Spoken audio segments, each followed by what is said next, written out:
제9장 잘못의 교정 1. 서문 2. 제정신과 지각 3. 공유에 대한 레슨으로서의 속죄 4. 치유되지 않은 치유사 5. 성령을 알아차리기 6. 구원과 하느님의 뜻 7. 장엄함과 허장성세 8. 창조의 포괄성 9. 잊겠다는 결정 10. 마법 대 기적 11. 하느님에 대한 부정 1. 서문 에고가 다른 에고들의 잘못에 촉각을 곤두세우는 것은 성령이 내가 유지하기를 바라는 종류의 경계에 깨어있음이 아니다. 에고들은 자신이 옹호하는 그런 이치와 관련해서 비판적이다.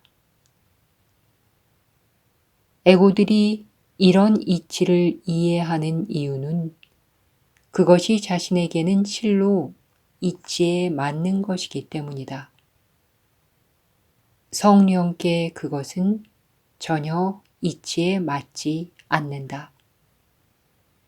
에고에게는 잘못을 지적하고 교정하는 것이 친절하고 옳고 좋은 일이다. 에고에게 이것은 완벽하게 이치에 맞는 일이다. 하지만 에고는 과연 무엇이 잘못이고 무엇이 교정인지 전혀 알지 못한다.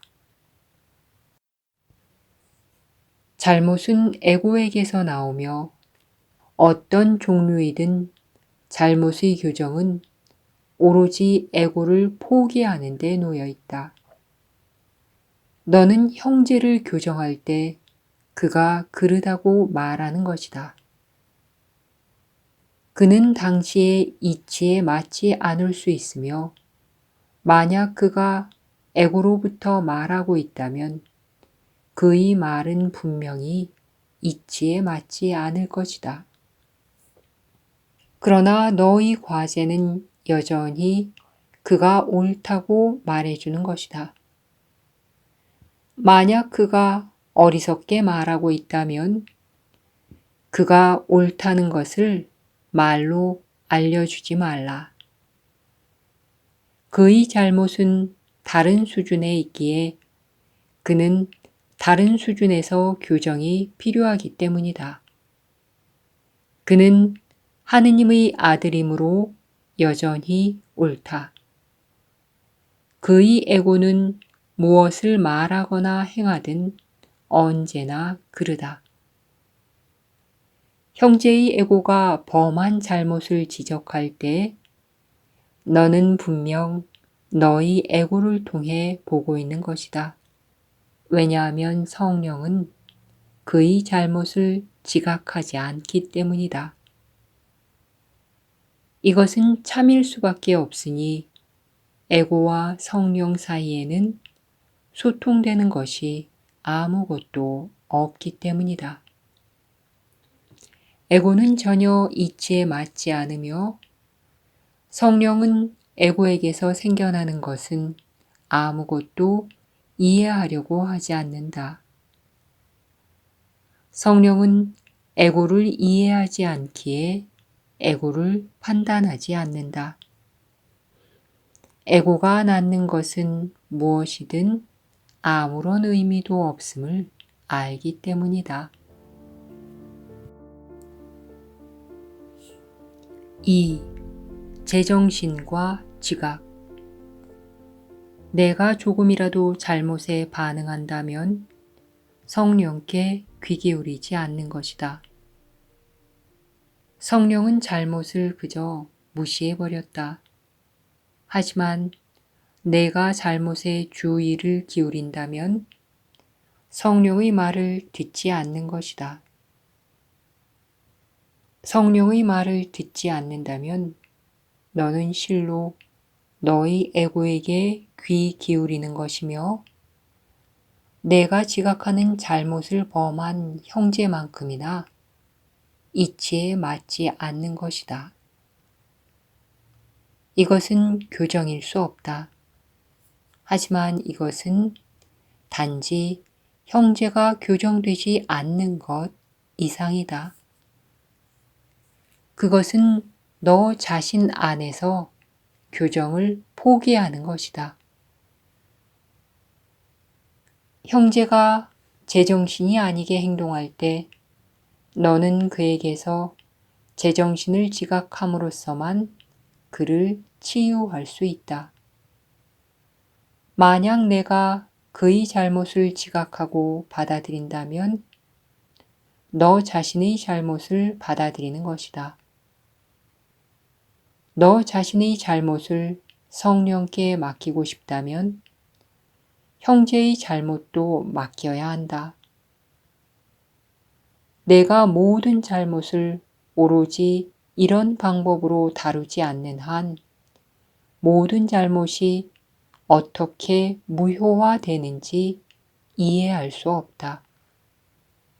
이것이 과연 너는 내가 가르치는 것을 배운다고 말해주는 것과 어떻게 다르겠는가?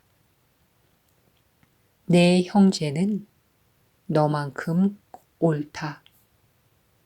만약 그가 그르다고 생각한다면 너 자신을 정죄하는 것이다. 너는 너 자신을 교정할 수 없다. 그렇다면 내가 다른 이를 교정하는 것이 과연 가능하겠는가?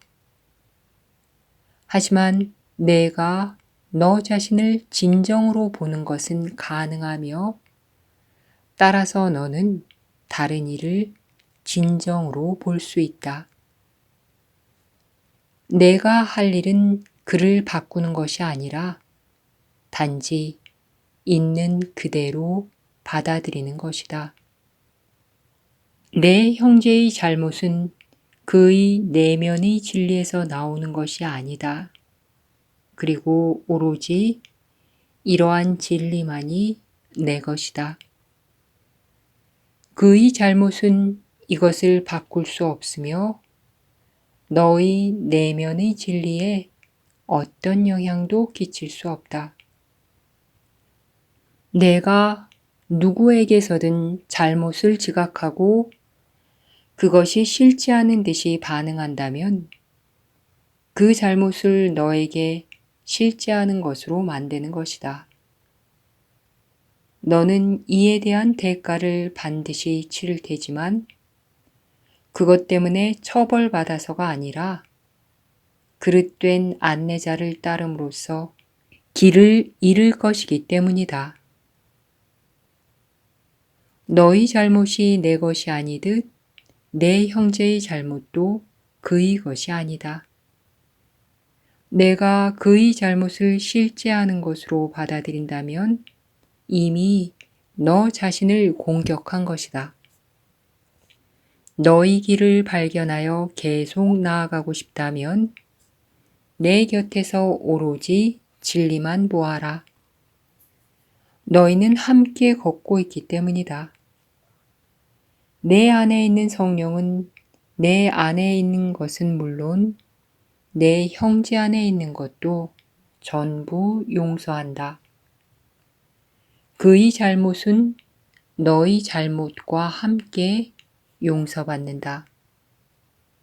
사랑과 마찬가지로 속죄도 분리되어 있지 않다.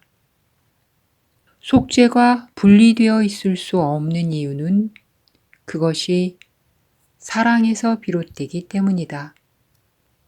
형제를 교정하려는 너의 모든 시도는 너에 의한 교정이 가능하다고 믿고 있음을 의미하며 이것은 단지 에고의 오만에 지나지 않는다. 교정은 하느님에게서 나오며 하느님은 오만에 대해 모르신다. 하느님이 모든 것을 창조하셨기에 성령은 모든 것을 용서한다. 성령의 기능을 떠맡지 말라. 그러면 너의 기능을 잊게 될 것이다. 시간 안에서 오로지 치유라는 기능만을 받아들여라. 그것이 바로 시간의 목적이기 때문이다. 영원 안에서 하느님은 너에게 창조하는 기능을 주셨다. 내가 이 기능을 배울 필요는 없지만 그것을 원하도록 배울 필요는 있다. 그리고 그것을 위해 배움 전체가 만들어졌다. 이것은 내가 필요도 없는데 만들어버린 능력을 성령이 잘 사용하는 사례다. 그 능력을 성령께 드려라. 너는 그것을 어떻게 사용해야 할지 모른다. 성령은 너에게 모든 것을 정죄 없이 바라보는 법을 배움으로써 너 자신을 정죄 없이 보는 법을 가르쳐 줄 것이다. 그러면 정죄는 너에게 실제하지 않게 되고 너의 모든 잘못은 용서받을 것이다.